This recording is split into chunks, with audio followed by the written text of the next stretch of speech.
Is there alcohol on this program? Will I be able to drink on this program? I go out socially a few times a week and I like to drink.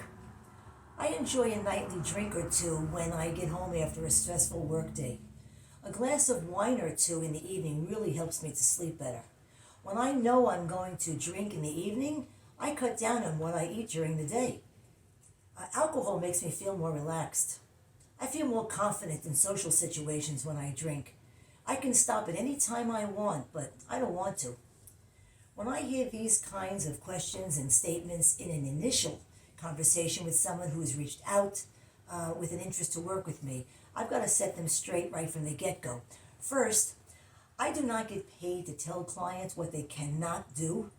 I'm not their mommy. I'm paid to teach people what, how much, and when to eat, to put a system in place for that purpose, to guide them through that process, to provide the tools and resources to steer them towards that end, and to hold them accountable all along their journey.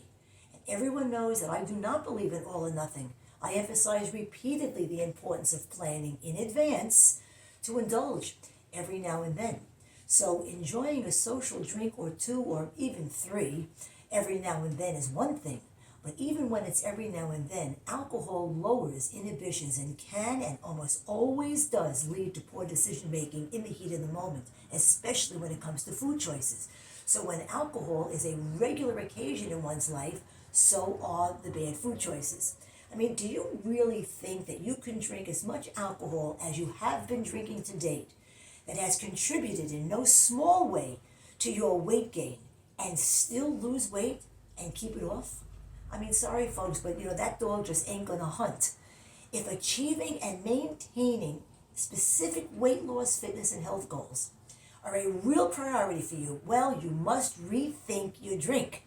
And if you feel that you'll be deprived without it, if the mere thought of not drinking as often as you do now distresses you, if cutting back to complement a change in eating habits to achieve your desire for healthy weight loss makes you anxious, well, boys and girls, perhaps you're imbibing way more than you think or want to admit.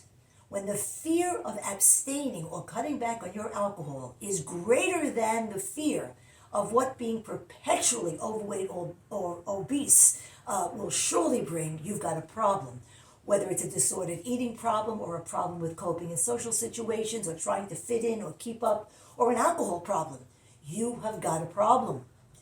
I'm not a mental health professional. I am not an addiction treatment specialist, and I am not a recovery sponsor in any of the 12-step programs. And those are all very, very special people, doing the Lord's work every day.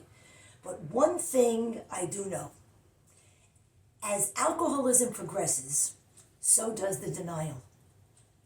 And that's today's Fat Chat. See you next time.